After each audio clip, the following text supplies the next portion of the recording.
Yeah, I'll react to that, sure. Hey guys, Malta, very small country, small island in the Mediterranean. Not sure how I'm not sure how many of you will be interested in a video about Malta, but I don't care. I really want to learn about it and see its beautiful places. So let's go. Did I unclick the like? Ryan Shirley, great channel. Original link, top of the description. My name's Connor if you're new. Hey guys, let's go. So here's my Malta. What's up guys? Hey. My name is Ryan and I recently returned from exploring the country of Malta and I want to share with you my favorite places and experiences. So here's my Malta top 10. Look at the strati. Located in the Mediterranean Sea between Africa Sicily. and Italy, Malta is an island country home to incredible scenery, culture, and history. From cliff jumping in Comino Island to exploring the city of Valletta, Malta is waiting to be experienced. He can do gainers.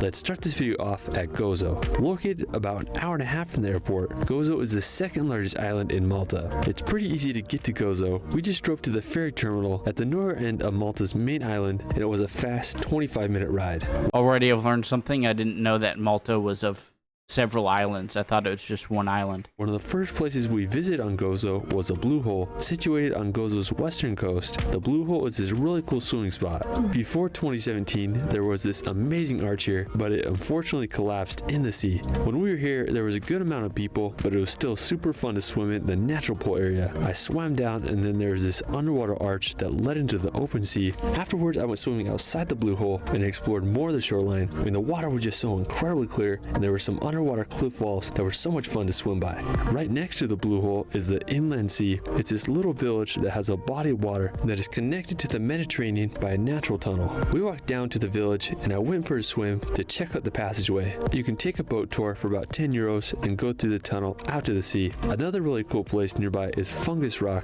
It's this beautiful rock formation right by this scenic bay. We came here later in the day and it was a perfect place to watch. And so when he said that one of the arches collapsed, I mean, that's how you must get all of these individual islands, is that they were formerly part of the mainland, but part of it collapsed. The sunset. I mean, this whole area is just stunning.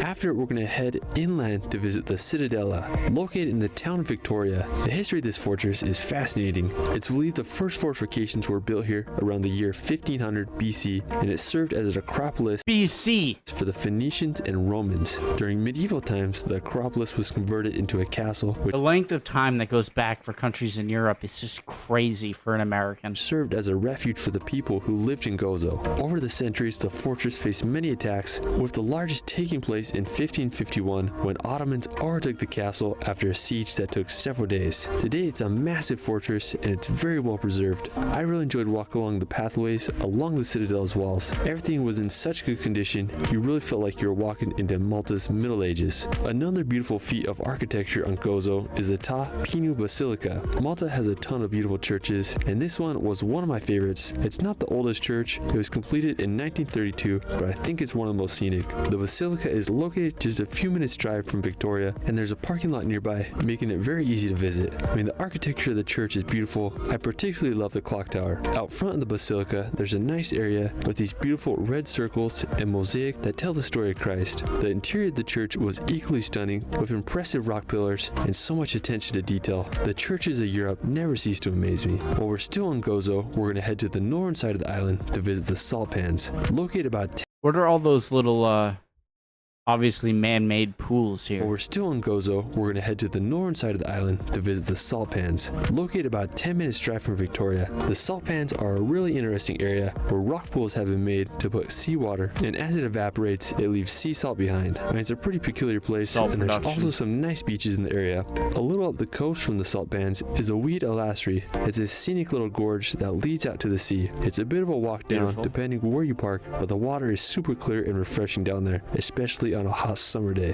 After, we're going to head on the southwestern side of Gozo to visit Zelendi. Located just a few minutes drive from Victoria, Zelendi is this beautiful village located right on the sea. What I really liked about the area is the amount of places to swim. I mean, there's so many spots you could walk out to, whether it was this secluded cove or you could go out a little further by this historic watchtower and some more salt pans. There were also some really nice places to swim by the village. I really liked the diving board you could jump off of. I've said this a few times already.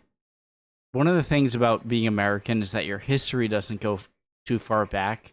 Obviously, Native Americans have been living here for 10,000 years.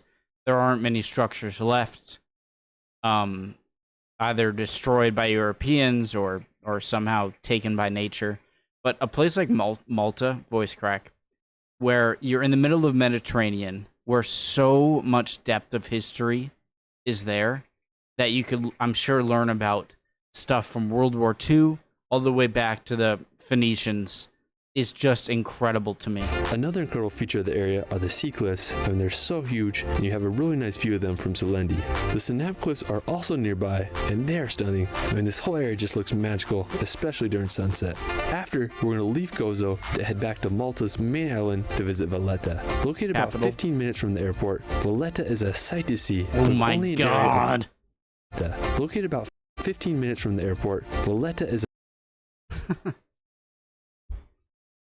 a sight to see. With only an area of 0.61 square kilometers, it's the European Union's smallest capital city. The history of Valletta is just fascinating. It was established in 1566 after the Knights of Malta defeated the Ottomans who attempted to conquer Malta in the Great Siege. And in the year 1571, Valletta became the capital city. During World War II, Valletta received a lot of destruction due to German and Italian air raids, which destroyed a lot of the significant buildings. Thankfully, the capital has been restored, and today Valletta is a beautiful city to experience. Driving in Valletta is limited, so we took the Sliema ferry over, and it gave us an incredible view of the city. I really enjoyed walking the streets of the capital. I mean, all the buildings were fascinating. It's a perfect mixture of Baroque and modern architecture. I was particularly impressed by the massive walls that Baroque.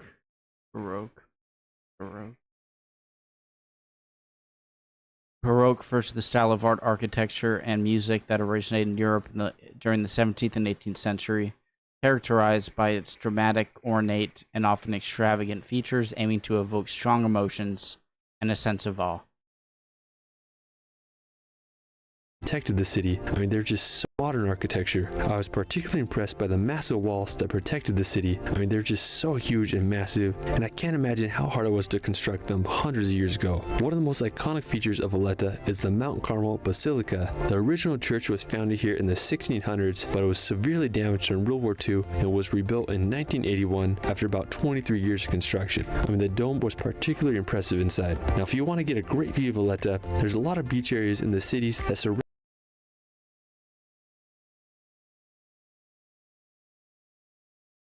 impressive inside. Now, if you want to get a great view of Valletta, there's a lot of beach areas in the cities that surround the capital that offer amazing vantage points. We went to Tingya Point, and there everyone was just chilling and enjoying the views and the sea, and I wish I could have spent some time swimming there. I mean, regardless, the capital and area around Valletta is one of the most incredible places in Malta that you gotta experience while you're here. After, we're going to visit the city of Mdina. Located about a 20-minute drive from Valletta, Mdina is a historic city perched on a hill. It was first established around the 8th century BC by the Phoenicians, and it was called An. It suffered a lot through the centuries, and it was almost completely abandoned, but in the 11th century AD, the city was refounded, and that's how it got its name, Medina. It became an important city, and during the Middle Ages, it was the capital of Malta until 1530. I can't help but think of Mecca and Medina.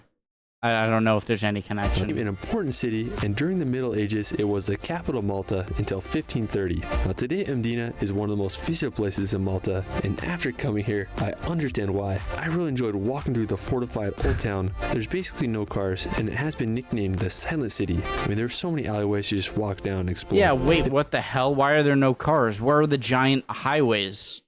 Where are the giant highways? They make the country look so much better. There should be a highway right over this.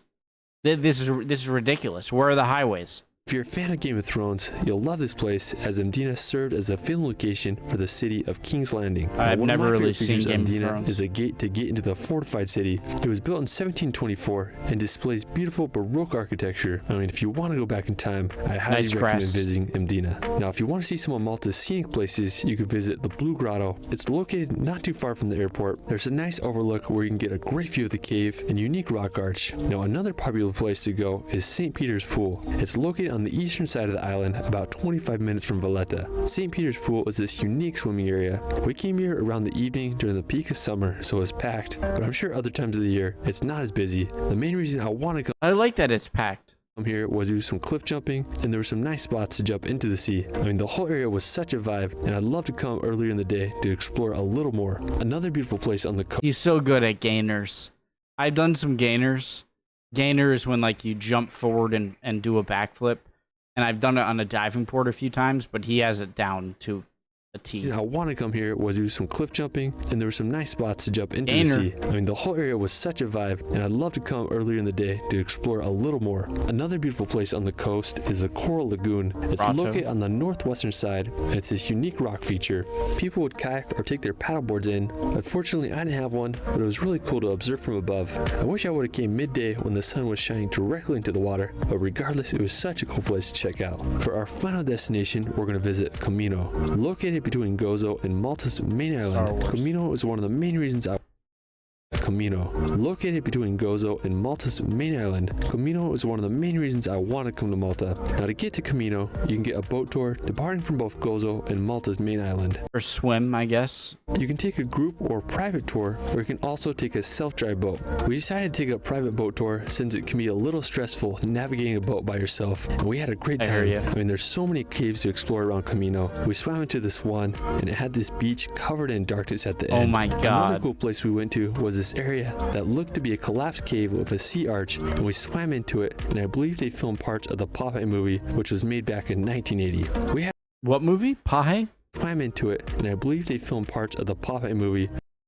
Pahe. which was Does anyone know that movie? made back in 1980. We had such a good time swimming here. The water was that just so water. clear and deep. One of the more popular places in Camino is the Blue Lagoon. We didn't spend too much time here because it was pretty busy, but it's a spot a lot of people go to swim. Now, one of my main goals of coming to Camino and Malta in general was finding some cliff jump spots, and Camino didn't disappoint. Our boat captain showed us some places we could cliff jump from, and it was just so much fun. We found this nice ledge. It was about 5 meters high, and it was a nice place to warm up. After I went to this higher spot, I was a little scared. I haven't done a gainer off something this high for a while, but I sent it, and it was just such a fun place to jump. And there's truly no better feeling than cliff jumping into the Mediterranean. Well, that is it for my Malta top 10. There's still so many places I wasn't able to explore, so I'll have to come back for part 2. Let me know where your favorite place is in Malta in the comments below. You can find me on Instagram and TikTok at shirley.films. It's Ryan, and we will see you later. Yeah, when I travel outside of the U.S., which it's been a while now, I love, before going there, learning about the history of it, but I'd have a lot of history to learn about, which is daunting but also exciting. If I were to go to Malta, you'd have so much history, depth of history. Again, from centuries, millennia before BC to modern day, and I would love to see that. So this looks absolutely beautiful. I love watching these travel videos. Ryan Shirley seems like such a great guy and has a great channel, so makes great travel videos. Yeah, love y'all. Hope you're all doing well. Would appreciate any comments down below. If I said anything incorrect, call me out. If you can answer any of my questions, you guys are always great with that. I really do hope everyone's doing well. If not, look at me. Look at me. If not, chin up. Emotions are fickle, my friend. You'll be good soon, all right? Bye, guys.